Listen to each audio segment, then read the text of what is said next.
Welcome back, ladies and gentlemen, to the Panther Pawcast. We are here today once again with Mr. David Trimble, Superintendent. I don't like using last names. I don't call people Mr. I call him by the first name. That's David. And we're joined here by Coach Mack. Now, I have to call him Coach Mack because he's a coach and is Mack, and he's got a building named after him. So when you get a building named after you, I'm going to call you Coach Mack. So, Coach Mack, welcome. I'm also joined here today by Randy White, our regional sports editor for all of Appalachian Newspapers, Inc. I'm your host, Jeff Vanderbeck, publisher of several newspapers of the area. Thanks for joining us. We got a lot of stuff to talk about. I want to thank you guys for coming. Randy, always glad to have you here. Randy started these podcasts, back in 1857, and he's been doing these ever since. So, and his whole thing is about sports. So you and I, it's like we're playing ping pong or table tennis. You and I are on one side, Randy and Coach Mack are on the other side.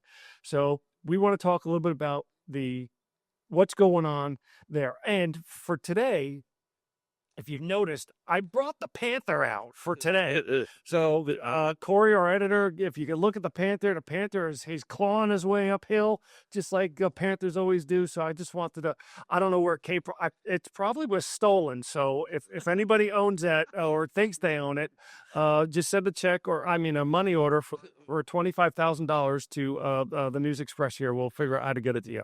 So we should have a competition. It's like for the anybody at the school, a teacher, so they can keep it until the next podcast in their room. There you go. So or we can do that. So you come up with the deal, and I'll donate that on a weekly basis or bi-monthly basis. So welcome, David. Welcome, Coach. What brings you guys here today? What do we need to talk about today? What's going on at the school system, at the Pikeville Independent School System? Well, there's a lot as we kind of get into the winter months and we head toward Christmas break. We started our winter activities. We had to cancel our band and choir concert on Monday, but they're really excited about that with drama. Mrs. Kelly and Mrs. Williamson, who's new to us, have been working together with that. And so come Monday at our high school, I think it's at 6:00 that evening. If you want to hear a good show, we have some extremely talented musicians and singers, and you get to hear them. You get to hear them pregame of a football game. Throughout the game, our band was at our game last night, and so that's a good opportunity to come and support our kids and hear them. Of course, we've started our winter athletics, and last night was a fun night, Randy, and you got to see that. And two really good basketball teams came in. One out of Virginia to play our girls. They got the win in that game. And then Lawrence County. That was the last time our boys played last year was against Lawrence County, and so they've been excited to play that game. And man, it was an absolutely both games awesome atmosphere, and really got to see our kids perform. Won that game as well. And so really getting started with that wrestling. We have a new wrestling coach, Braden Hunter. Bull. Yeah, he's also a Pikeville City police officer. Oh yes. Yeah, that's good. I think that's a good hire right there. He's good. He's doing a good job with him. He played for you at one point, didn't he, Coach? He did. Yeah, I think he graduated in 17 or 18. Yeah, I think it was the year after you guys won it's the 16 championship. Correct, because he was a freshman on the 15 championship team. Right. So that's good. But it's interesting because what wrestling helps people do is help them, like football players. Like when I played football, I wrestled and helped me make tackles because I learned the kinetics of the body. I know it's a big word. I learned that about 10 minutes ago on how to bring people down. So that was good. I bring people down in many ways. Just listening to me, hanging out with me, you're going to hit rock bottom. So, Coach, tell me what's going on in your world. Well, we finished up our season a couple weeks ago, unfortunately, a little bit early. Made it to the state semifinal game and played a good wrestling team. Didn't play our best, but I felt like we ran into a really good team at their place and came up a little bit short. But had a great season. I thought our guys got better each week. We started off with 3 losses there in the first 5 games and ended up, I think, winning 9 or 10 games, 8 or 9 games. Randy, what as you followed? I mean, you followed the football. What did you see as the season progressed? Well, to me, following them, you had a lot of new starters, a lot of new faces. The progression, you got a new quarterback in there, new line. He can address this better than me, but I saw a lot of every game they would get better and better, and by the end they were, you're just a couple plays here and there, and that racing game's a different game. If you get a couple first downs or whatever, to me it was the progression of a new team, a totally new team, honestly. Just kind of talk about J.J. Reynolds and some of these guys and how they progress, because I think year to year, people don't realize there's a lot of overturn in high school athletics. Yeah, and I thought JJ came in did a great job for us this year. Loves the game, great student of the game, is a great leader for our guys, even though it was his first year starting. He's one of those guys that brings it every day.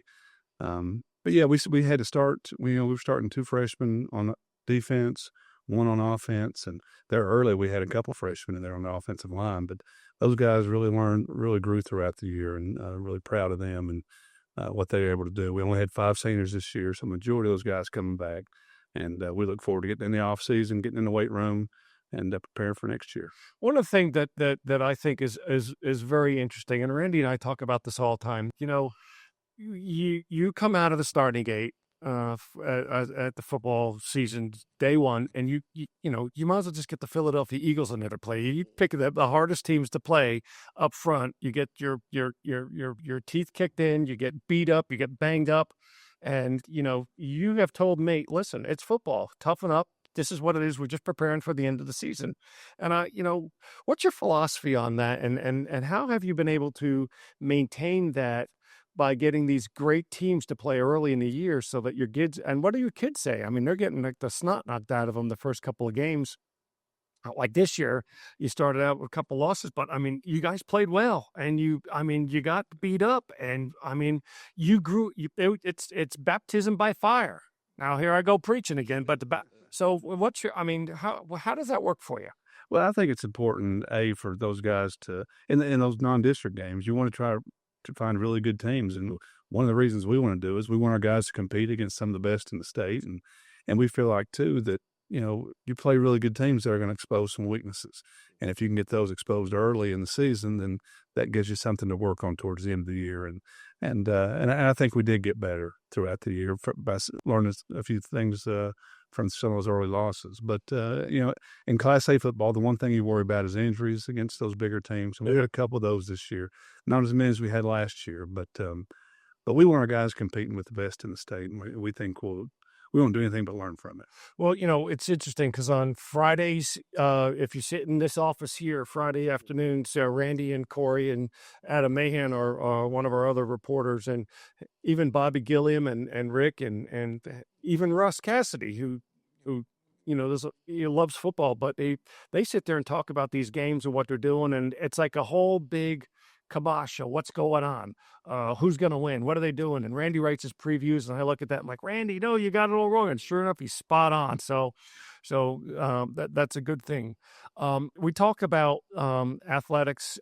We talk about transportation. You're also head of the transportation. So we've had some inclement weather the last couple of days. And have you had any NTI days that you had to deal with?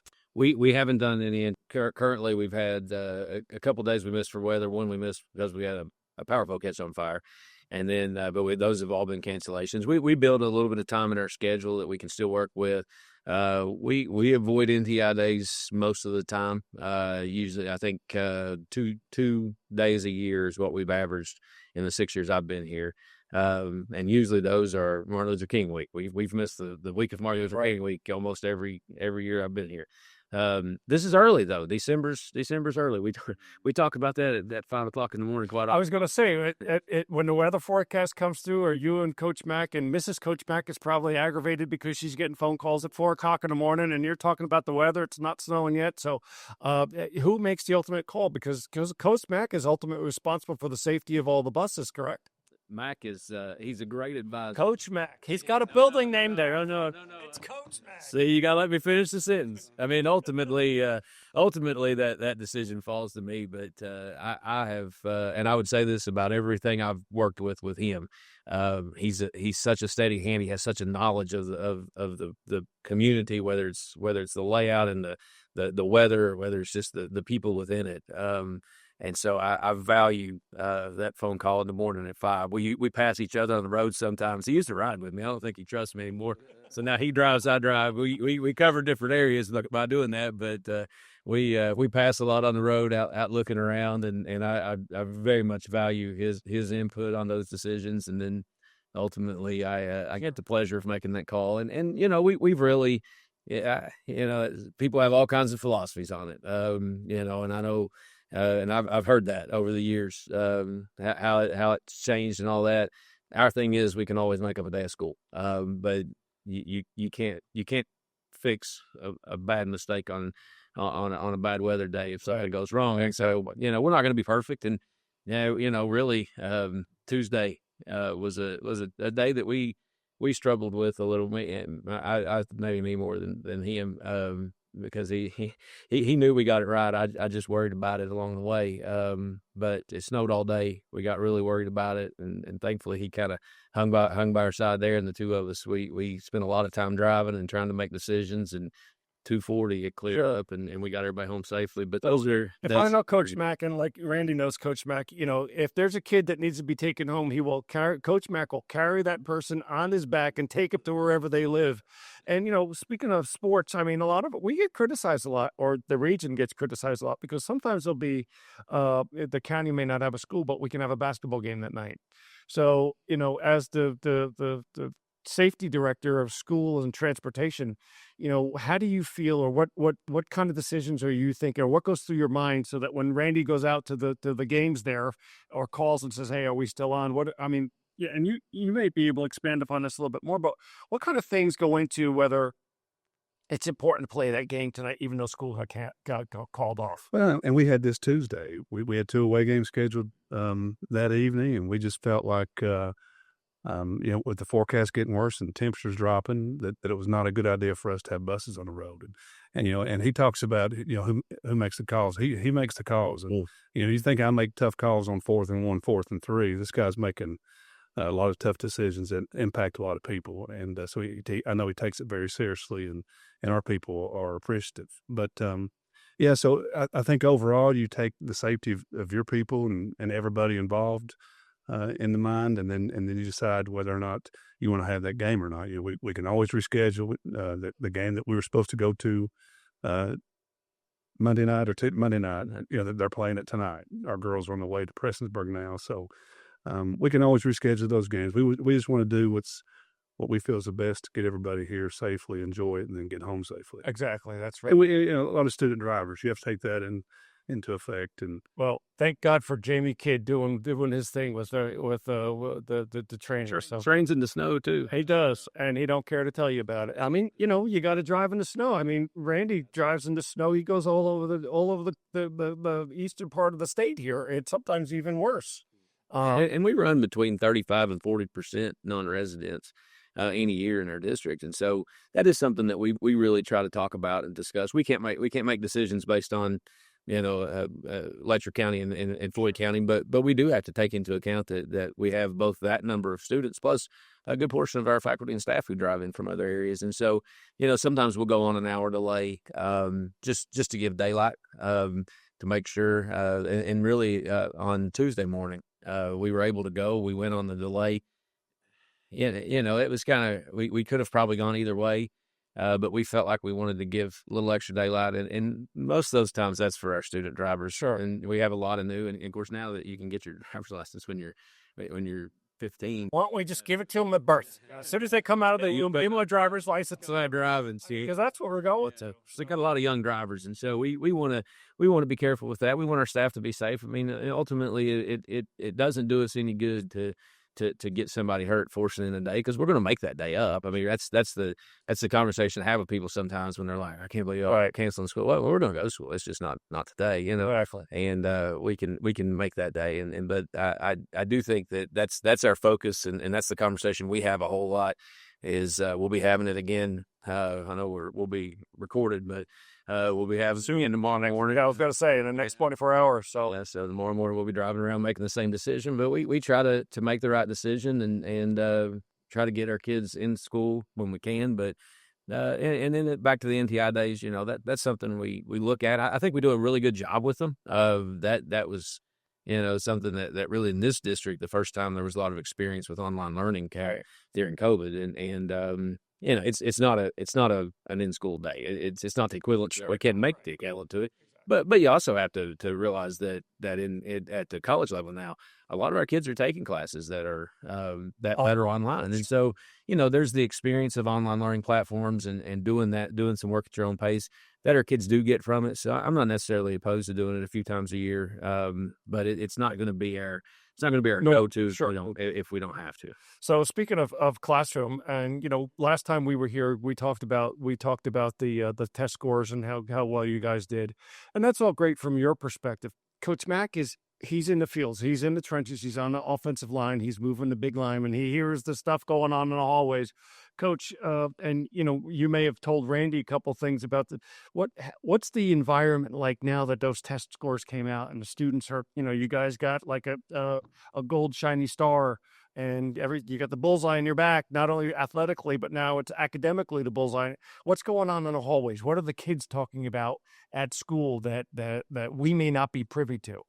Well, I think that's the great thing about our school system is in both buildings is that, our kids want to compete, whether it be on the athletic field, they want to compete in the classroom. And, and sometimes I think they take it too far. I think some of these kids really stress out about a 96 isn't good enough. They want 100%. And I think when they go into these tests, that they're not just representing themselves, but also their school and their community. I really think they take that to heart, and they do a great job, give great effort, and obviously, our school did really well this year, and I think they're proud of themselves, proud of the classmates. That's good. I know that this is going to be off topic for you. It's a different shaped ball. Randy, where are we with basketball? Where are we with girls basketball? Where are we with what's going on at the athletic department with Pikeville High School? Everything's just kicking off right now. A lot of talent, both sides of the ball. Like he said, played Central Wise last night. The girls did. Picked up a huge win. The boys, Lawrence County, that's who knocked them out in the 15th region tournament last year. Picked up a 1-point win. Great atmosphere. It's a fun, exciting style of basketball as well. But some of the other things I want to mention, and when you're talking to Coach Mack about academics and stuff, he's got guys who a lot of times this time of year have to worry about academics for college, for scholarships or whatever if they want. I know he has a small senior class this year, but just kind of talk about how important that is for some of these football guys, their academics overall for their recruiting, because a lot of people just see the talent on the field and think that's all, how you get a scholarship. I know you probably know a little bit better than most. How important is academics play into that actually getting a scholarship to play athletics at the next level? Well, we want to make sure that our kids realize that, they're going to school for an education, and football and anything else they play on the side is a privilege that they get to participate in. So our kids, just because they're athletes doesn't mean they're not taking it seriously in the classroom. We have kids that want to excel, on and off, or in the classroom and outside the classroom. We even had a couple of starters this year that went to an engineering trip, and we worked with that teacher, and we knew they'd be back late, so we moved our practice around a little bit to make sure they were there. And our kids who want to go to ESS, Extended School Services, after school, they can do that. We don't start practice till 4 because of that, so they can come over when they're finished with getting any extra work that they need, and our teachers are there to give that to them. So yeah, and I think just the stress and excellence in everything that we do is something that all of our people in the system do. And Randy and I talk a lot about it, but it's you talk to Elijah and you talk to all your coaches out there, and excellence is everywhere you see. It's excellence in academics, athletics. Don't be lazy, don't be late. Do your best, do your job, do your best. And Randy talks about it all the time how well coached you guys are. And we talk about how well academically you guys are. So I think there's a lot of well-roundedness in there for the athletes and the students to learn and become better students, better people, better leaders in the future. I think that's one of the things that you have. And I think that's the key is what you said, that we're helping to raise great people. And if you look at what I think the folks around this district do a really good job of, is that they look at that whole student and want them to be successful in the classroom. And it goes back to, you were talking about the early season. And one of the things that's so impressive about him and his coaching staff, and really our coaching staffs throughout the school district, is, nobody wants to lose a game, but the way they handle it and the steady hand that they have to continue to remind our kids that there's a bigger picture and there's a bigger focus and how you handle, not your best day, how you handle a loss, how you handle a failure. And I think that's something that impresses me so much. I mean, I tell him that all the time. He's so impressive in everything that he does with our kids and his role here in this district. And I think he's invaluable. And I think that's the case with a lot of our folks, all of them, that just the approach to our kids is let's teach them to be steady. Let's teach them to grow. Let's teach them to work through their struggles sometimes because they have that.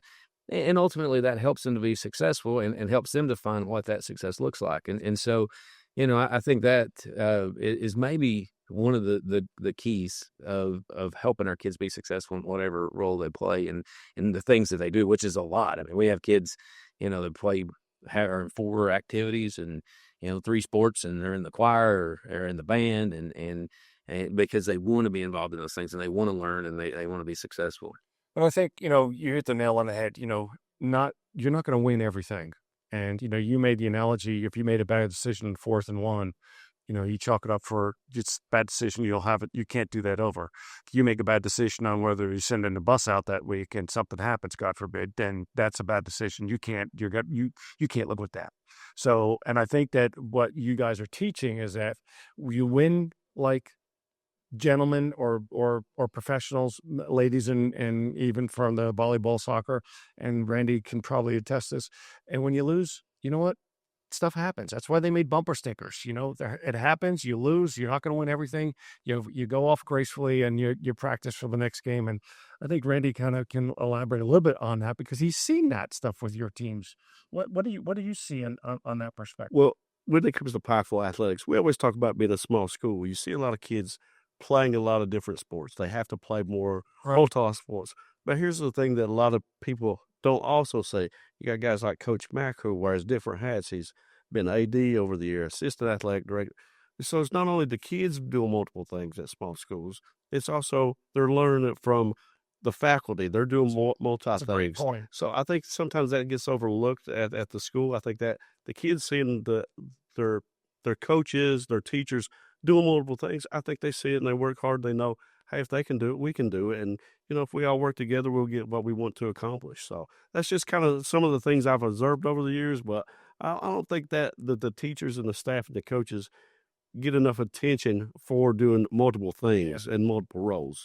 What I don't know if you want me to broach the subject or not, but I understand that you're on a national board with a bunch of like really smart people, doctors and stuff like that. So talk a little bit about that and what you've done and what you do there. Well, the commissioner of KHSAA, Julian Tackett, called, I guess it's been 2 or 3 years ago, and asked me, he wanted to appoint me to the National Federation of High Schools. It's the Sport and Safety Medical Advisory Committee. And so I've been doing that. I go to Indianapolis two times a year, and then we have online meetings twice a year.